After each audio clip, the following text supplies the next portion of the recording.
ओम शांति। विदेही बाबा हम बच्चों को देह को भूलने की युक्ति बताता है।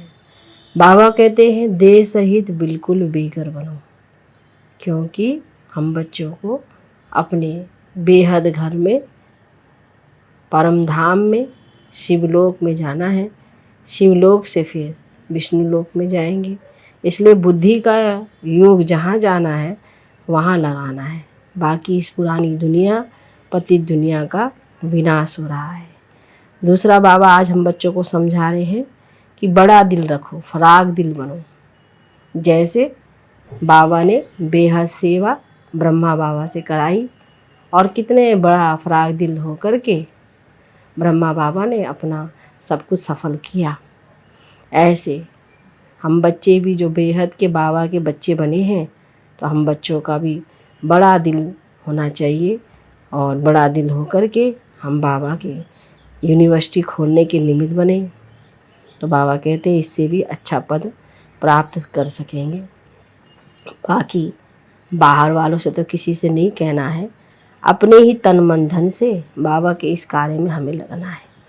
तो सुनते हैं बाप दादा के 13 जुलाई 2023 के साकार महावाक्य में। बाबा बोले, मीठे बच्चे, देह सहित सब कुछ भूल पूरा बेघर बनो। शिवपुरी और विष्णुपुरी से अपना बुद्धि योग लगाओ। प्रश्न में किस बात में तुम बच्चों को आप समान फराग दिल बनना है? उत्तर में जैसे बाबा फराग दिल बन तुम बच्चों से कखपन ले तुम्हें विश्व की बादशाही देते हैं, ऐसे तुम्हें भी फराग दिल बनना है। जगह जगह पर गॉडली यूनिवर्सिटी खोल दो। 3-4 ने भी अच्छा पद पाया तो ओह सौभाग्य, चाहे वो ज्ञान सुनने के लिए आते हैं। सपूत बन सदगुरु का शो करो, कभी भी किसी से पैसा आदि नहीं मांगो। प्रश्न, गीत बजा है बचपन के दिन भुला न देना। ओम शांति। बच्चों को बहलाने के लिए ये सब गीत है। बाप दादा और मम्मा, मम्माएं 2 होती हैं, दादी ग्रैंड मदर और माता। तो यह तुम्हारी दादी भी है, तुम ब्रह्मा की बच्चियां हो, शिव की पोत्रियां हो। मम्मा भी ब्रह्मा की बच्ची सरस्वती है, शिव बाबा की पोत्री है। बच्चों को संभालने के लिए जगत अम्मा निमित्त बनी हुई है। शिव बाबा है बहुरूपी, वे बहुत खेल पाल करते हैं। सहेज मतलब मनोरंजन होते हैं ना। जब सगाई होती है तो बहुत सहेज करते हैं, और जब शादी का समय होता है तो दोनों ही फटे हुए कपड़े पहनते हैं, तेल लगाते हैं। यह रस्म भी यहाँ की है। तुम बच्चों को भी बाबा समझाते हैं पूरा बेघर बनना है। कुछ भी नहीं होगा तो सब कुछ मिल जाएगा। देह सहित कुछ भी ना रहे, शिवपुरी विष्णुपुरी तरफ ही बुद्धि योग लगाना है और कोई चीज में आसक्ति नहीं हो। तो देखो बाबा बच्चों को बहलाते हैं, यह भी बाबा के अनेक राज हैं। देखो मीरा का कितना गायन है, लोक लाज खोई सिर्फ इस पवित्रता के कारण। कितना नाम निकला है। उनको तो अमृत भी नहीं मिला, सिर्फ श्री कृष्ण से प्रीत थी। श्री कृष्ण पुरी में जाऊंगी इसलिए विष को छोड़ा। जैसे पति के पिछाड़ी स्त्री सती बनती है ना। अब ऐसे तो नहीं मीरा याद करते करते कृष्णपुरी में गई। मीरा को तो 500-700 वर्ष हुआ होगा। भक्ति बहुत अच्छी थी, इसलिए कोई अच्छे भगत के घर जन्म लिया होगा। उनका नामाचार कितना चला आता है। यह तो भक्त मीरा थी। तुम सच्ची ज्ञान मीराएं बनते हो। तुम आई ही हो सूर्यवंशी चंद्रवंशी महारानी बनने के लिए। भल पहले अनपढ़े पढ़े आगे भारी ढोते हैं, परंतु महारानी तो बनेंगी ना। अगर बचपन को भूल हाथ छोड़ दिया फिर तो कभी नहीं महारानी बनेंगी, और ही प्रजा में भी कम पद पाएंगी। वैकुंठ में तो आएंगे परंतु कम पद। बाबा ने समझाया है भक्ति करने वालों से भी पूछना चाहिए कि तुम क्या चाहते हो, कैसे। श्री कृष्ण की भक्ति क्यों करते हो? जरूर दिल होगी उनकी राजधानी में जाए, परंतु वहाँ जाएंगे कैसे? बहुत मनुष्य कहते हैं हमको शांति चाहिए, परंतु अशांति तो सारी दुनिया में है ना। तुम एक को शांति मिलने से क्या होगा? हम तुमको 21 जन्मों के लिए सदा सुखी बना सकते हैं। देवताएं इस भारत में ही सदा सुखी थे। अब वे राजधानी स्थापन हो रही है। यहाँ तो है ही माया का राज्य। शांति मिल नहीं सकती। शांति के लिए अलग जगह है, सुख के लिए अलग जगह है। सुखधाम माना सब सुखी, कोई एक भी दुखी नहीं रहता। और दुखधाम में फिर एक भी सुखी नहीं रहता। यथा राजा रानी तथा प्रजा, यहाँ सब दुखी ही दुखी है। सुखधाम में तो जानवर भी कभी दुखी नहीं होते।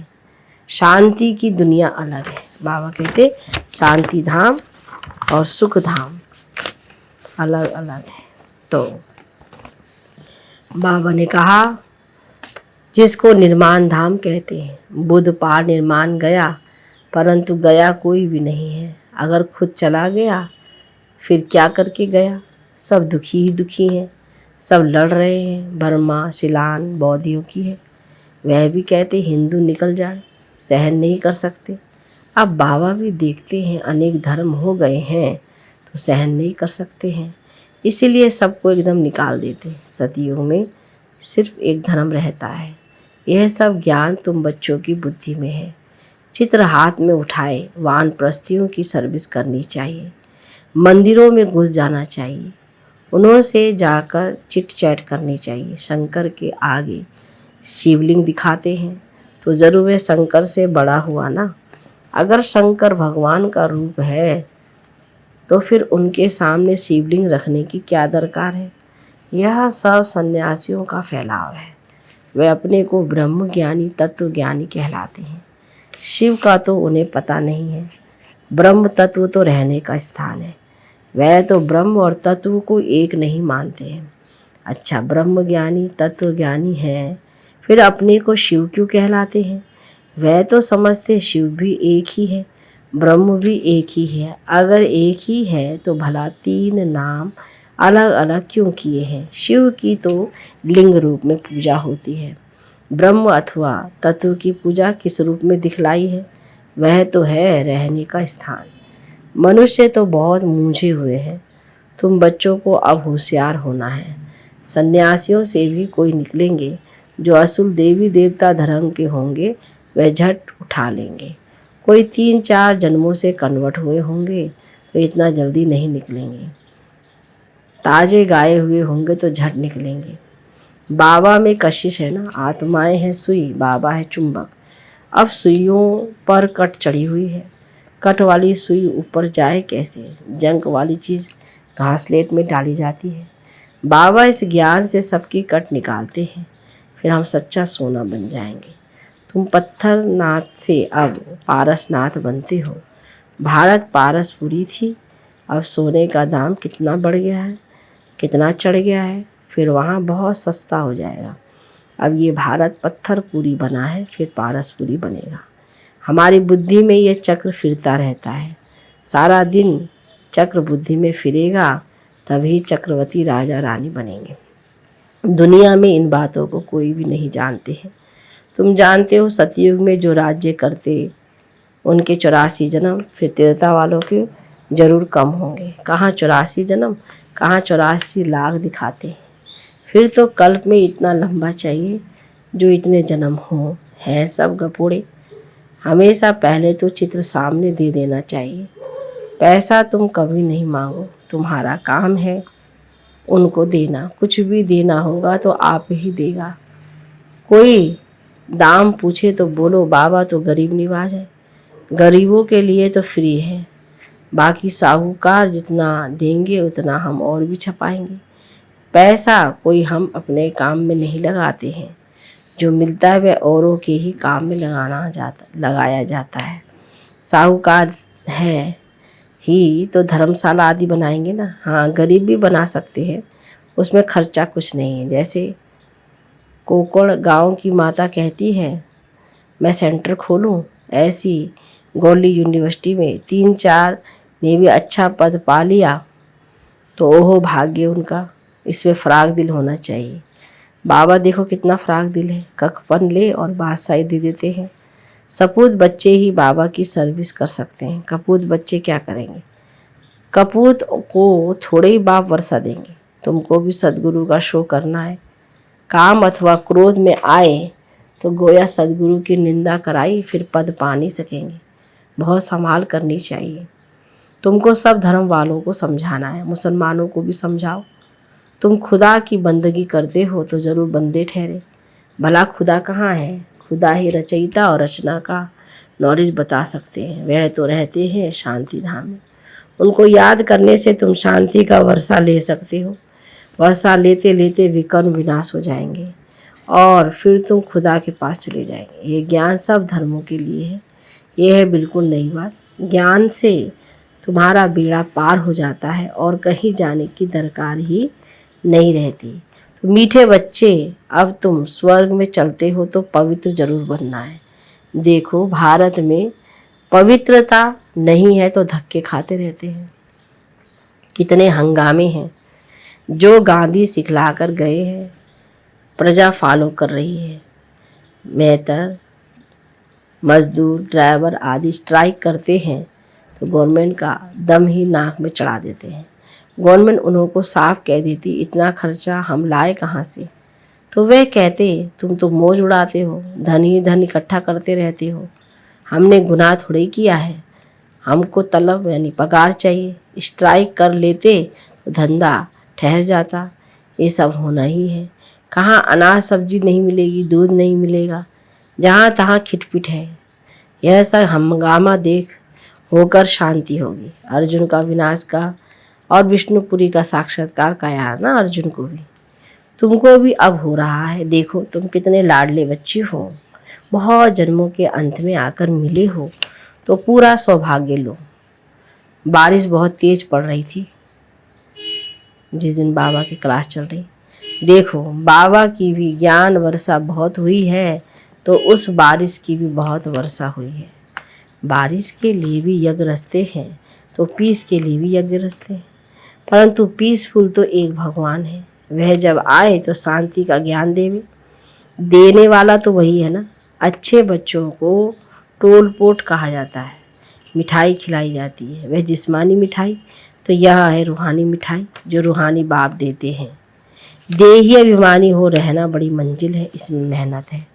बाबा कहते 8 घंटा तो देही अभिमानी बनो, फिर भला शरीर निर्वार्थ काम भी करो।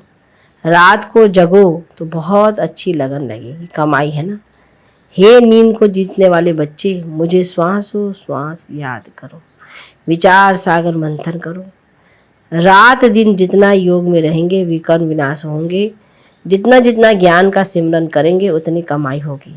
बाकी सर्विस तो बहुत है। बाबा से पूछेंगे तो बाबा कहेंगे बैठे रहो, आराम करो, इसमें पूछने की दरकार नहीं। बाबा ने लोकलाज कुल का कुछ ख्याल किया क्या? अरे बादशाही मिलती है, बाकी हाँ हर एक का अपना अपना पाठ है। फिर बाबा से पूछना है, हर एक को अपनी अपनी राय पूछनी है, क्योंकि हर एक का कर्म बंधन अलग है। पैसे हैं तो अलौकिक सर्विस में सफल करने हैं। बच्चों को महावीर बनना है। गाया भी हुआ है, मेरा तो एक शिव बाबा दूसरा ना कोई, वही सबका बाप है। शिव बाबा कहते हैं मैं सभी को वापस ले जाने आया हूँ। बाप कहते हैं इस दुनिया में एक भी मनुष्य त्रिकालदर्शी आस्तिक नहीं है, सब नास्तिक हैं। बाप को ना जानने वाले, बाकी रिद्धि सिद्धि वाले बहुत हैं। माया भी कोई कम नहीं है, इस माया पर ही जीत पानी है, इसलिए कवच पढ़ा रहे। कवच का अर्थ ही है मन मना भाव। शिव बाबा को याद करो, देही अभिमानी बनो। इस अंतिम जन्म में तुम 1-2 ही बार देही अभिमानी बनते हो, फिर सतयुग से कलयुग तक ये देही अभिमानी बनने की शिक्षा कोई देता ही नहीं। इस समय ही देही अभिमानी बनना पड़ता है, क्योंकि अब शरीर छोड़ मेरे पास आना है। भाव तो ब्रह्मलोक में जाना है, शिव की दुनिया में जाना है, इसलिए विदेही बनना पड़ेगा, शरीर छोड़ के जाना है। देवताएं देही अभिमानी क्यों बने? उनको वापस थोड़े ही जाना है। यह ज्ञान अभी तुमको मिलता है। तुम अशरीरी थे, फिर ये शरीर धारण कर पाठ बजाया। अब फिर शरीर छोड़ वापस जाना है, अपनी अवस्था को जमाना है, माया पर जीत पानी है। गृहस्थ व्यवहार में तो रहना है। हंस बगुले इकट्ठे रहते हैं तो विघ्न पड़ते हैं। असुरों के सितम भी बहुत सहन करने हैं। घर बैठे प्रण कर लेते हैं, बाबा कुछ भी हो जाए हम आपसे वर्षा तो जरूर लेंगे। कितनी मार खाते हैं। ड्रामा अनुसार ये पाठ कल पहले भी चला था। जो बहुत सितम सहन करते हैं वही सौभाग्यशाली है। फिर भी अगर मिले हैं ना, उनकी प्रारब्ध तो बन गई ना। हाँ, इसमें मेहनत है, असुर से देवता बनना है। जब तक जीते हैं ज्ञान अमृत पीना ही है। बाबा नई नई बातें समझाते रहते हैं, युक्तियाँ बताते रहते हैं। इसको फिर विचार सागर मंथन कहा जाता है। बुद्धि की मथानी चलानी चाहिए। रात को भी शिव बाबा को याद कर सो जाओ। सर्विस का शौक होगा तो उनको नींद थोड़ी आएगी, ख्यालात चलता रहेगा। इस पॉइंट पर क्या क्या समझाएं। ज्ञान को अच्छी रीति अंदर घोटना है। जब ज्ञान घिसेंगे तब ही रास्ते लेने के लायक बनेंगे। जो तीखे तीखे बच्चे हैं उन्हों को फॉलो करना चाहिए। बड़ी ज़बरदस्त कमाई है। जिनके पास लाख करोड़ है वह सब खलास हो जाएंगे। थोड़े टाइम में देखना क्या होता है, फिर विनाश जगेंगे। अच्छा, फिर मनुष्य जागेंगे। लड़ाई आदि की रिहर्सल होती रहेगी। अच्छा, मीठे मीठे सिकिलते बच्चों प्रति माता पिता बाप दादा का याद प्यार और गुड मॉर्निंग। रूहानी बाप की रूहानी बच्चों को नमस्ते। रूहानी बच्चों की रूहानी बाप दादा को गुड मॉर्निंग। नमस्ते बाबा, नमस्ते। धारणा के लिए मुख्य सार। पहली पॉइंट, किसी भी चीज़ में आसक्ति नहीं रखनी है। देही अभिमानी होकर रहना है। याद का कवच सदा पहनकर रखना है। दूसरे पॉइंट में, नींद को जीत श्वासोश्वास बाप को याद करना है। ज्ञान का सिमरन कर कमाई जमा करनी है। बुद्धि की मंथानी चलानी है। वरदान में, सर्वशक्तिमान के साथ की अनुभूति द्वारा सर्व प्राप्तियों का अनुभव करने वाले तृप्त आत्मा भव। विस्तार, जहाँ सर्वशक्तिमान बाप है वहाँ सर्व प्राप्तियों का अनुभव स्वतः होता है। जैसे बीज है तो झाड़ समाया हुआ है, ऐसे सर्वशक्तिमान बाप का साथ है तो सदा मालामाल, सदा तृप्त, सदा संपन्न होंगे। कभी किसी बात में कमजोर नहीं होंगे। कभी कोई कंप्लेन नहीं करेंगे, सदा कंप्लीट। क्या करे कैसे करे यह कंप्लेंट नहीं, क्योंकि क्यों समाप्त। जो सदा साथ रहते हैं वह चलेंगे भी साथ। स्लोगन में, नैनों में जैसे नूर समाया हुआ है ऐसे बुद्धि में शिव पिता की याद समाई हो। अच्छा, ओम शांति।